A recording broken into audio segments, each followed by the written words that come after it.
Chai, the housing market in Holland is the actual ghetto. Even renting is dramatic, seriously dramatic.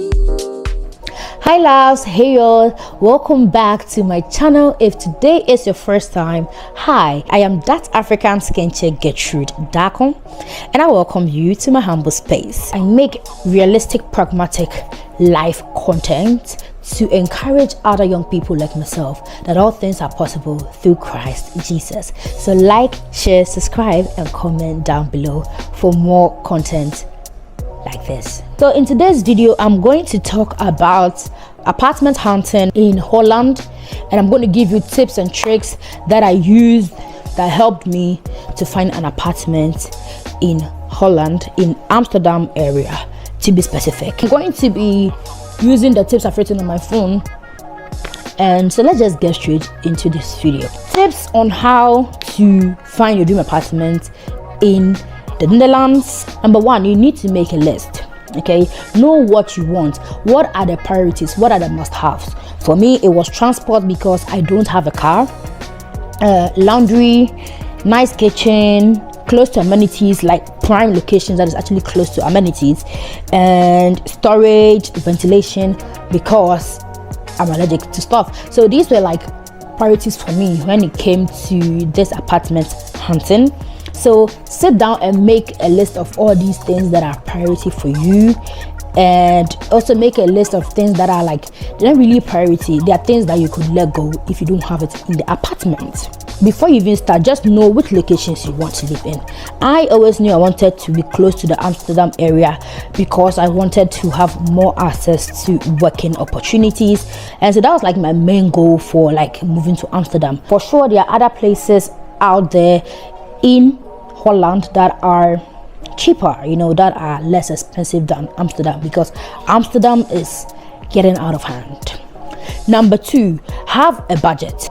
Plus, you should have extra, okay? Aside having the money, like the budget money, have a little bit of extra, add a little bit of, on top, just in case you find an apartment you really want, but it's a little out of your budget range, so that you can pay for it. Not having a budget is also going to draw you or suck you into this crazy market. It's crazy out here, trust me. Even trying to buy a house is not easy. It's not for the weak. You probably would give up if you don't have a budget, and make sure your budget is not something meager. Don't think of finding an apartment for like 800 euros a month inclusive in Amsterdam. It's not possible. Even the tiniest studio apartment is raking at like 950 euros, that one bedroom apartment. So make sure you have a budget of minimum 1500, and if you cannot get that money yourself, find somebody, maybe a friend, a family member who's also wanting to move out, and see if you could add your money together. Tip number three for me would be to start early. Start the house hunting early. Start really early. If you want to move out, let's say maybe middle of next year or later next year, start as early as maybe like March, April, because if you start early, there are more chances that you can find something that you like. But if you start later, there's a lot of rush. And I'm saying this because when you are at the verge of moving out, or when you are being pressured from your landlord or landlady, or when your rent is almost expired, it brings an extra stress. It brings a lot of sleepless nights. You are going to be stressed, I kid you not. What helped us was we started like months ago, probably like 8 months ago, searching. And at that time, it was still stressful because I was in school and it was just hectic. But starting early helped us build leverage. Because of that, we had more experience. We knew what we want. So if we see apartments that we think we don't like, we already know. We don't have to waste our money and resources to go there. Number four would be to find an agent or agents. It is easier when somebody is doing the house hunting for you. If you work full-time or you work a 9 to 5, it is best to find somebody who can actually house hunt for you. There are a lot of websites, and I'm going to try and post some of them up here for you. And there are also other websites on Google that when you type in, maybe let's say house or apartment rent Amsterdam, is going to give you a list of There were a couple of them that you can sign up. I personally didn't use an agent because I didn't want to pay the extra fee. I just felt like it was a waste of money. Sometimes you have to subscribe for a month, 2 months, 3 months, 6 months. And I was like, so what if I found an apartment within that time frame? Are you going to give me my money back? What I did was I go to these websites, these agents or third-party websites, and I look for the website of the housing corporation I wanted to rent by. And I go there and I just reach out to them and take it from there. Another good alternative is Facebook Marketplace and Marktplaats. But know that these people, or it's also not really trustworthy because there are people who could actually scam you out of your money. I can show you evidently how many times I was scammed on Facebook. It got to a point where I was just tired. I just decided to forget about it. I actually deleted a lot. A lot of them, and they will tell you to WhatsApp them or like send your email, they reach out to you. Just know if they cannot come up front to you, if they cannot tell you everything on Facebook and they won't take it to another platform like WhatsApp or email, just know it's a scam. And if you go to a place or somebody's page and they have more than 2-3 listings, it's a scam. Even 2-3 listings is still a scam. Okay, because how do you come by so much house in a place where we're experiencing housing crisis?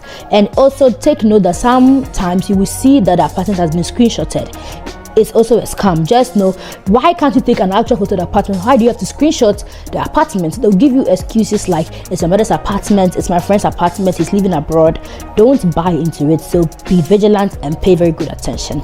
And this is for if you want to find an apartment that is cheaper, because if you actually want to go through the housing market, it's quite expensive.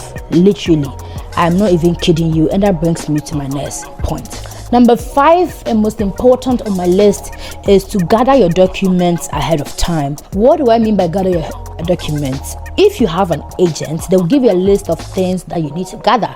But if you don't have an agent, it can be quite tricky. So I'm going to help you out by listing the things that my housing corporation asked before processing our contract. And know that it takes a lot of time. Okay, it's not easy to find a house and sign a contract. In my case, it was an exception. Under 3 weeks, I was able to move in, and that is because, first of all, it's a miracle. Okay, let's not get that twisted, and I'm super grateful for that. Secondly, I followed every instructions on the list. I am one person that I like to read everything I see, and so when I was given this, I made sure that I read everything thoroughly and I filled everything in accordingly. And so be sure that if you are given this, I don't know how to call it in English, if you're given this instruction manual, let me call it instruction manual for lack of better words, be sure to read every single rule on it and make sure you have every single details. Note that it takes time to get some of these things, so getting them ahead of time would help. They'll give you a list. It's called the Inscribe Formulier. At least that's what my company or housing corporation calls it.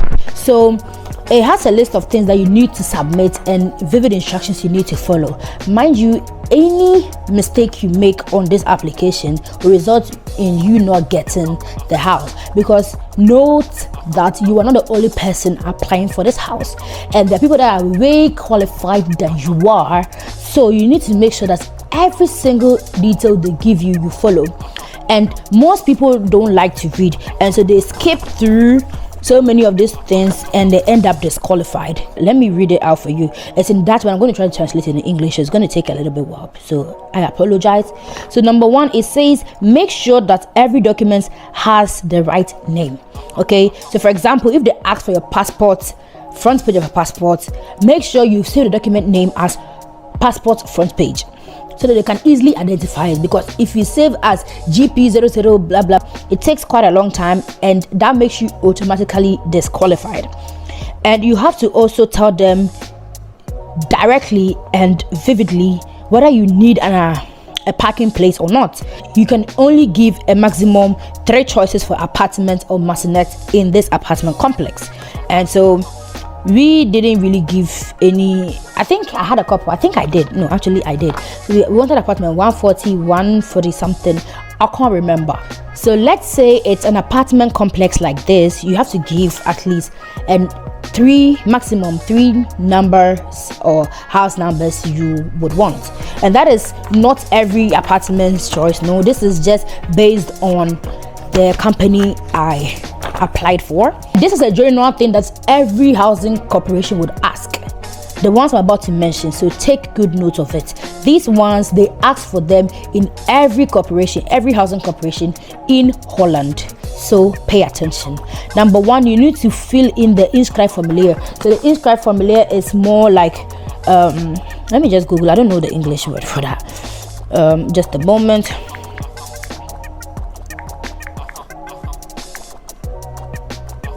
Registration form, right? So you have to fill out the registration form with every detail, and they ask you things like your name, your address, email, bank number you think you're going to be paying the money from, and how many people are coming to the house, the ages of them, if you have cats and dogs, if you play musical instruments, if you have like a loan, if you are paying a mortgage, if you are divorced and you get money from your spouse. All these things you have to let them know your financial situation. So they ask you to fill this form, and after filling the form you have to introduce yourself. So you introduce yourself by writing like one A4 sheet or half an A4 sheet of who you are. If you have a partner, if you have children, they all have to come on board. Everything, your hobbies, what you do for work, and you have to add a photo. Adding a photo gives you a plus point. So that is based on, sometimes they might not ask you for an intro, but this case they asked me. And so next one, you have to send a colored copy of your passport or ID, both the front and the back for the ID and just the front for the passport. And you have to also send at least a copy of 3 months salary. And sometimes or some people work and are paid per week. So if you work and you are paid per week, you have to send 12 copies to make up for the 3 months. So you have to send 3 times 4 weeks, right? But if you are paid month basis, you just have to send 3 copies of your salary. So what you're going to do is basically just download them. Most of the times it comes on an on an app or something, so you can just download them, or if you have a paper copy, you can just scan them and then send it to them. If it applies to you, you have to send them a proof that you take money from the government, allowances from the government, or you're a pensioner. That is if it applies to you. If it doesn't, you can skip that. But if it does, if you're a pensioner or if you get aid from the government, you need to also provide that as well. If you work, you would need an employer's statement. So if you're not in good terms with your employer, good luck, because your employer needs to attest that you work there first of all, and 2, they want to check if you're working for part-time or on contract base, because there should be an assurance that your contract will be renewed. If it's a contract of like 6 months or 3 months, the likelihood that you wouldn't be qualified is very high, and so your employer has to like literally send proof that they are going to extend your contract, or that you have a fixed contract. You get it? And after that, if you are renting at a place where your name is on the lease, the rent, or whatever, you have to ask your landlord or landlady to give you a statement that says that yes, you live on this address, you pay rent on time, you are neat, you are this. So if again you are in conflict with your landlady or landlord, I don't know how to help you, because I personally wasn't in that situation, and so but you need that from your landlord as well. That is if you are renting at somebody else's and your name is on the document. If your name is not on the document, you don't have to provide this. You can just skip past that. Also, maybe you have a house, or you are actually having mortgage to pay for a house. You need to provide that as well at a time. That is at a time. If you are having a house or you are paying for mortgage, you need to also give them evidence of that. They would also need a bank statement that shows that you are getting salary every month, or getting pension money, or you're getting aid from the government. Just a bank statement that shows that money is flowing through the account and it has to be reasonable. It's not like one day they just drop maybe like 5,000 euros in your account. That is very suspicious. It has to be built bit by bit, and always check your bank statement, because if the money going out is more than the money coming in, you could be disqualified. It could be a reason why they disqualify you. It's not really a tough reason, but it could be. Also, you need to take a photo of the bank pass you're going to be paying rent with. So let's say you have a joint account with a partner, you have a bank card. For that, you need to take a photo of that. If you're alone, you need to take a photo of which bank pass you're going to be paying the rent with. If you're divorced, you need to provide evidence of your divorce. Most of the times you have a divorce certificate you need to show. If you take alimony, you need to provide evidence of that as well.